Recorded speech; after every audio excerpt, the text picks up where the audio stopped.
My name is Monica Gleberman, and you're listening to Silence on Set podcast.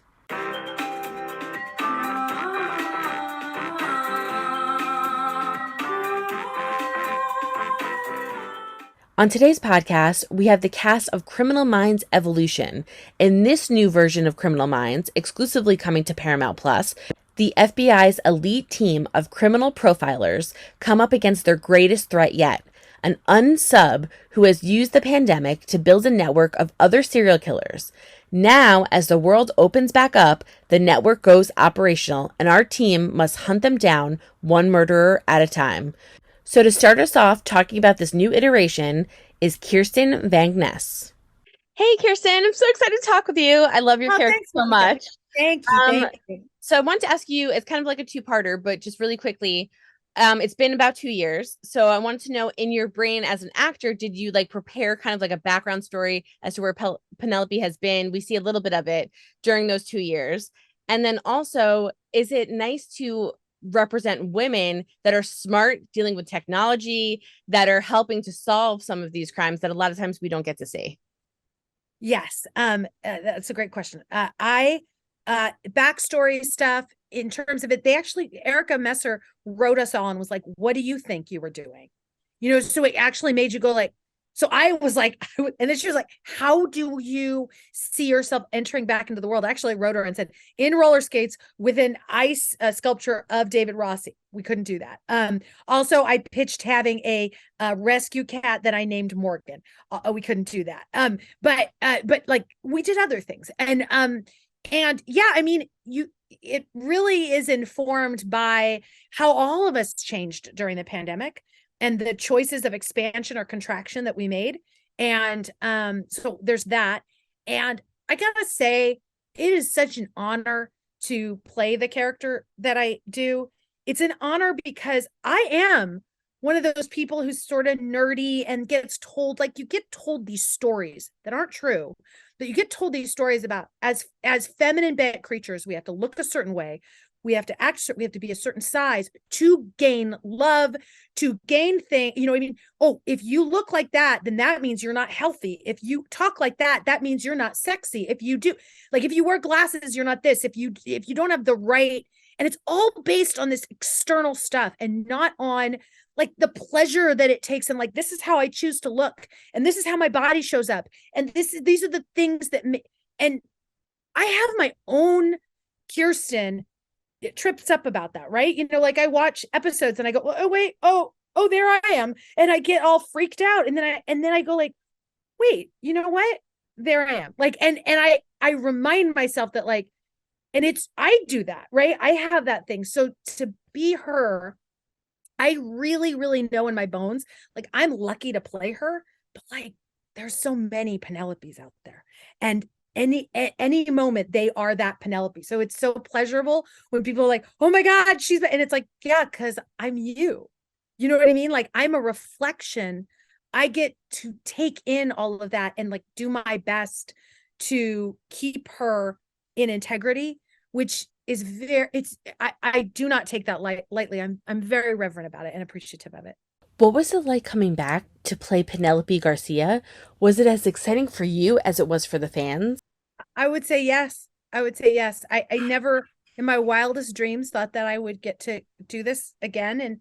And I think the joy of working with such talented people that I get to work with, both behind the scenes and in front of the camera, I mean, behind the camera and in front of the camera, that like you are so curious about them and you want to know more. And there's always more because it's rooted in authenticity. And I'm talking about the people I work with, and I think of myself too.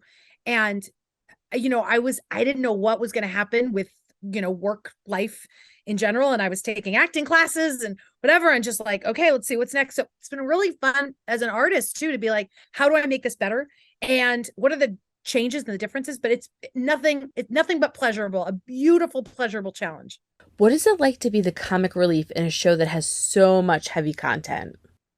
I mean, my personality stuff. I remember when I started acting, I was like, okay, I would do drama, and I would do dramatic things, and people would laugh, and you'd be like, why is that funny?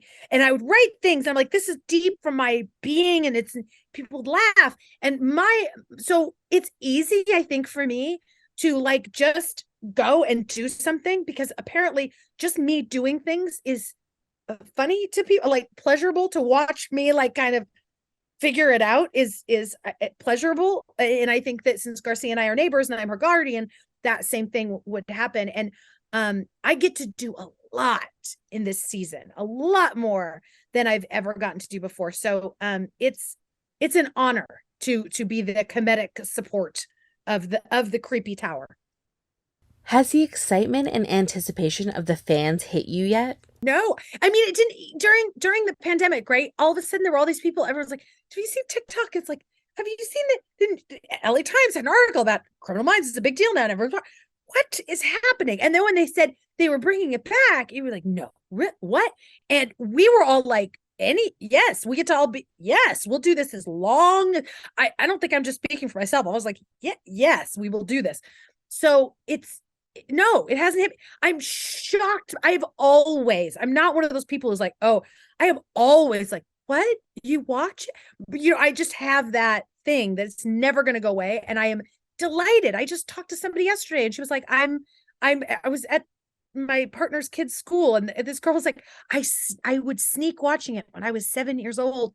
And now I get to really watch it because I'm in college. And you're like, wow, like, I'm so happy that we've all bonded over the creepiest of things. I guess. I mean, but also I am happy, but also everyone is really into creepy stuff, which is wonderful for me, I guess. Even though I have a hard time watching it, I very fun time playing in it. Are there any little moments this season that you particularly loved playing? Yeah, yeah. I mean, the thing is that like, yeah, there's a scene with me and Joe early on in this season where he shows up at my apartment and you get to see this new fantastic apartment. And Joe Mantegna is such a good actor that you just like sit in that, God, this big safe space. And when you're in a big safe space and you're creating, it gives you so much freedom to be emotionally and brave and to take risks and do different things. So that was just fun because you're just like, you do a take and the first take is right. And then they're like, do whatever you want. And then it's done so fast. Like we shot this scene that I'm talking about so quickly that I don't even remember shooting it, but I remember how it felt. You know what I mean? And I think it translates really well on the screen because we both like got to use us. And that's the best, right? When you see like, oh, that's those two actual people like that. It was super pleasurable. How much fun are those scenes where Penelope really gets into the zone with her computers? It is for me, that is one of those situations where I have to use my imagination and my confidence of like, she knows how to do this. So I use like the collective unconscious of she knows how to do this, and I think that like Matt was saying, like Penelope has this like iconicness, right? In both her hackering and like the way she chooses to dress and all of that.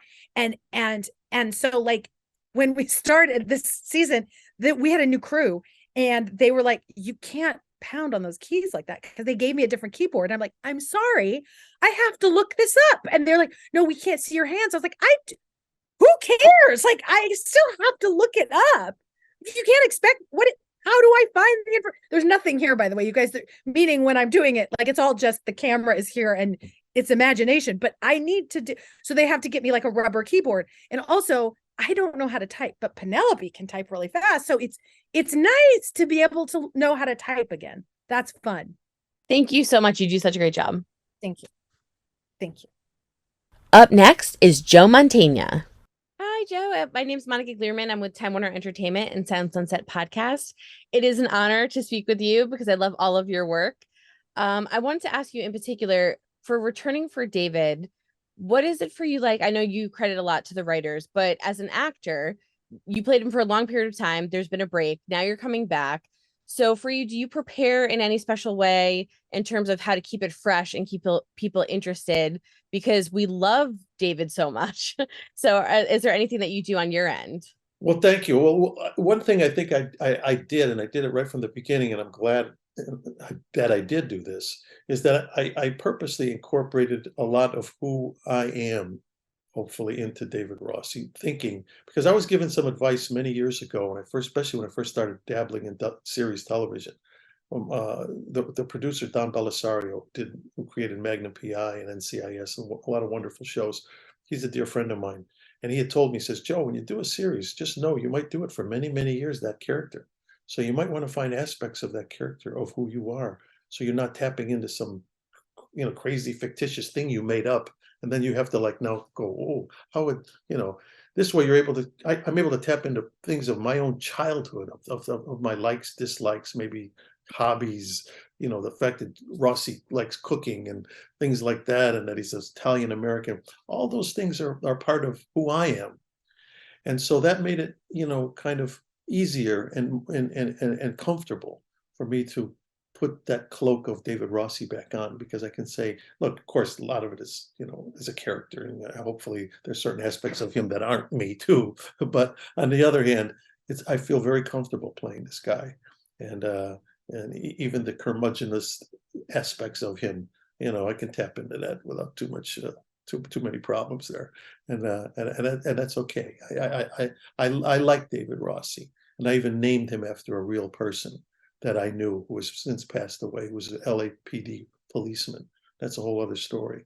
But in his honor, I'm happy to once again, be that character. What has it been like to come back as David Rossi? What has been your favorite part of exploring him as a character this season? It's been great getting back to it. I mean, it's a character I played for 13 years, and outside of playing Fat Tony on The Simpsons, it's my longest running role that I've done in my career. And so for me to jump back in, what I like about it and what I've appreciated is the fact I've always felt that we had our writing staff is just really high quality. I mean, I think the stories we tell are good and intriguing. I mean, there's no it's no mystery why the show's been successful as it's been around the world, because and I always attribute much of that to it's got to be on the page. If it ain't on the page, it ain't on the stage. So my feeling is I'm happy that we're back in a way that it is an evolution. I really think the stories we're telling now, if anything, are even we have less restrictions, so they're stronger. They're I don't know if darker is the right word. I don't know if it could have got much darker, but in a way, it's more realistic in many aspects. And so I think I've really been able to appreciate that. And I think we found a really good place in the streaming world to be able to tell these stories again. What was it like in that first episode, without spoiling anything, having Rossi back into that space? Yeah, well, it was challenging and it was great. I mean, again, I point to the fact that, I'm always amazed and impressed by what these writers come up with, because I had no idea how we were going to start this new season and where everybody was going to be and what was going on. But when I first read that first script, it was like, oh, okay. David's got certain things have happened in his life that he's going to have to deal with now. And but as an actor, these are the things you hope for. You appreciate the fact that there's going to be some depth and some and you're gonna have to tap into certain kinds of places and emotions and different aspects of your character that maybe you haven't had to do to that extent before. So I've enjoyed that, and I've enjoyed every subsequent episode from that first one on, in the sense of being able to like, okay, we really are an evolution. We're taking this show to the next level, and I'm happy that we're doing that. What has the reaction been from fans as you share behind the scene clips of Criminal Minds Evolution on social media? Well, the fan base has always been, it's what at the end of the day, that's what it's all about. I mean, without the fan base, we're all just kind of amusing ourselves, filming ourselves for whatever reason. But in our fan base, what I love about it is the depth of it, because I think about fan mail I get. I mean, I get a pretty decent amount out of like China and Russia. I mean, I recently opened up one from the Ukraine, and they had sent a return envelope to send them a little kind of a little to sign a little photo they had sent, and I sent it back, and that envelope was returned, undeliverable. And I looked at the address and I traced it down, and I realized this is a city in the Ukraine that's under Russian control now. And I thought, wow, how interesting. here's this young girl. She was like a 17-year-old girl who wrote this beautiful letter to me about how much she loved the show. And I thought, and here's a thing where, life and art kind of collide. And I think here's an instance where a fan, God bless her, was just trying to get an autograph from this actor of a show she loves, and she's not able to get it because of politics in the world right now. And so because of that, I use that as an example of how important our fan base is and how much I respect them and appreciate the fact that there are so many of them. And if they weren't there in the multitudes that they are, I don't think we'd be back on the air. But we are, and hopefully we'll be able to provide, continual, entertainment for them. And hopefully I'll be able to return that letter to her and she'll get it next time. What are you bringing to the character this season that you may not have brought during Criminal Minds' original run? Yeah, that's a good question, but I guess that's a similar question I could probably ask myself as Joe Mantegna. In other words, what is it that's going to make me, the man that I am different this year from next year and then years following? I think one aspect of it is something that we all face, is that you have to just take it a day at a time. And like we don't look into, I'm not a big person to look into I don't go to like psychics and stuff and think like I want to know what's going to happen tomorrow or next week. I don't want to know that, because my feeling is, let's cross that bridge when we get to it. And so it's just that everybody, one of the mottos I go by is everybody has a story and nobody gets a free ride. And that's true of every human being on the planet. So we all have our own little stories, but none of us get totally a free ride. I don't care who you are. You can look at somebody and say, oh, that person, that's the luckiest person in the world. Yeah, you dig deep enough, there's always going to be something.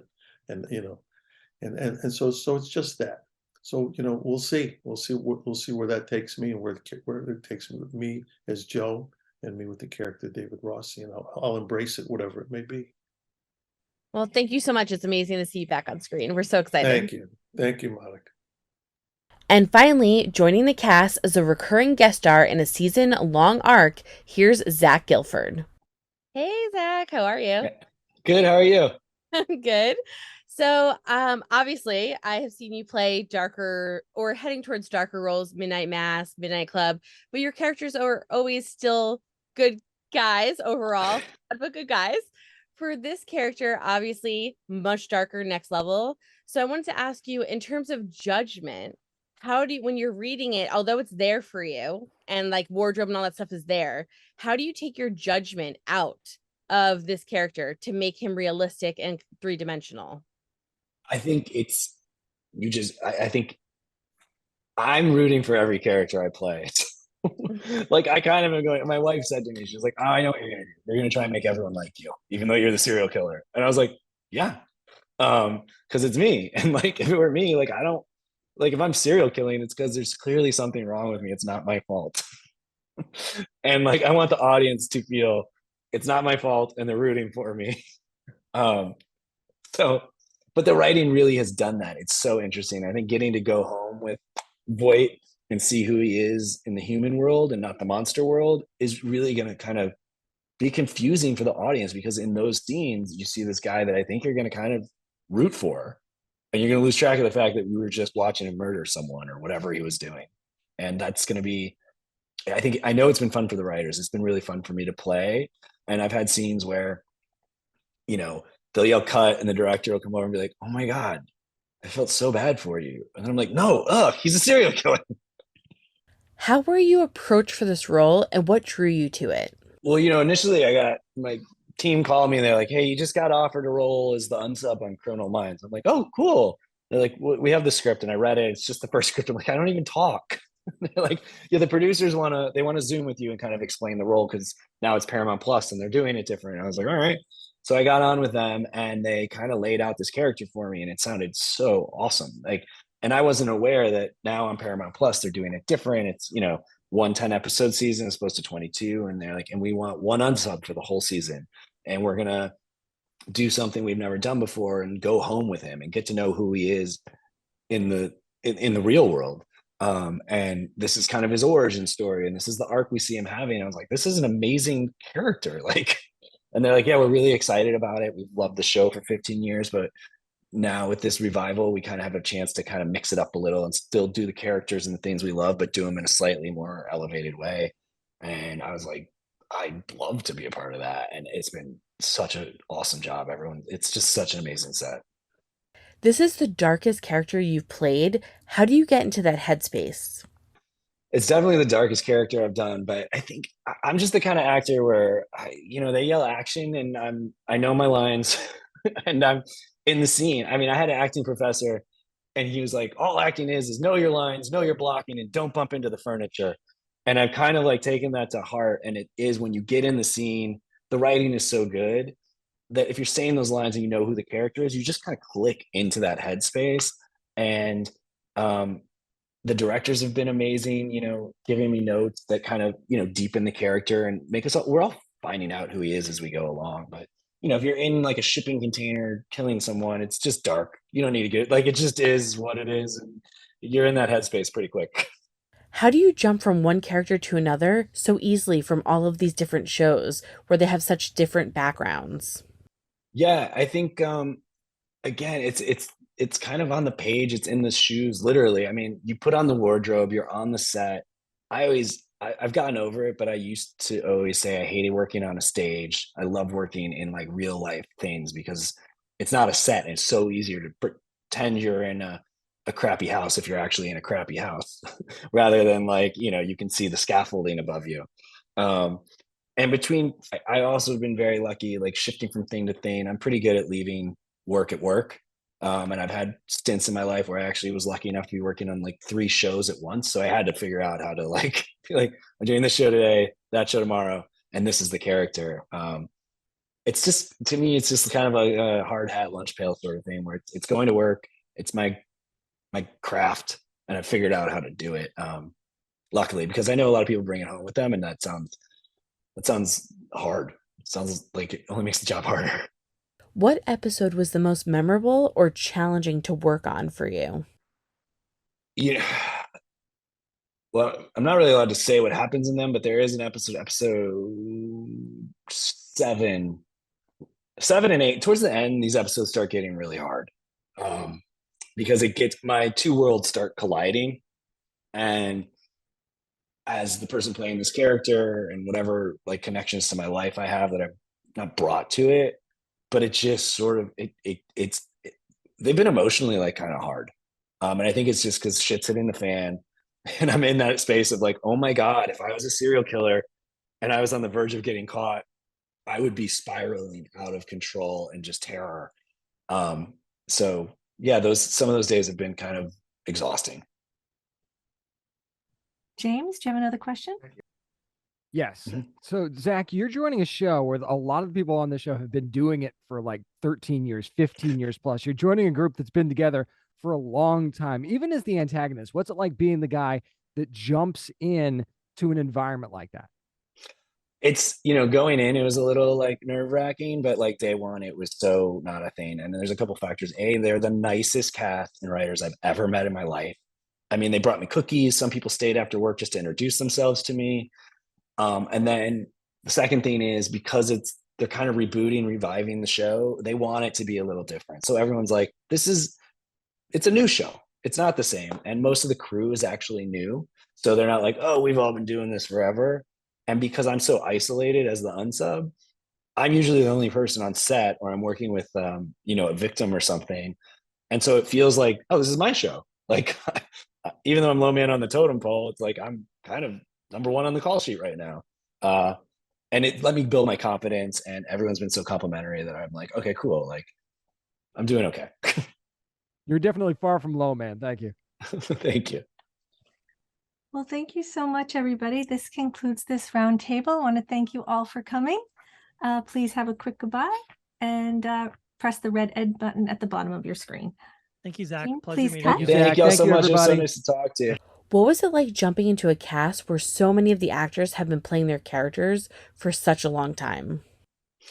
It's, going in, it was a little like nerve wracking, but like day one, it was so not a thing. And there's a couple factors. They're the nicest cast and writers I've ever met in my life. I mean, they brought me cookies. Some people stayed after work just to introduce themselves to me.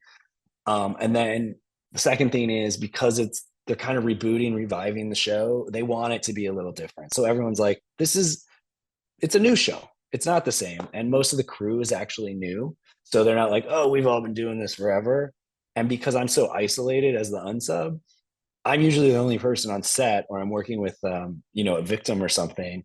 And so it feels like, oh, this is my show. Like, even though I'm low man on the totem pole, it's like I'm kind of number one on the call sheet right now. And it let me build my confidence, and everyone's been so complimentary that I'm like, okay, cool. Like, I'm doing okay. Well, you do a great job. Thank you. Well, thank you.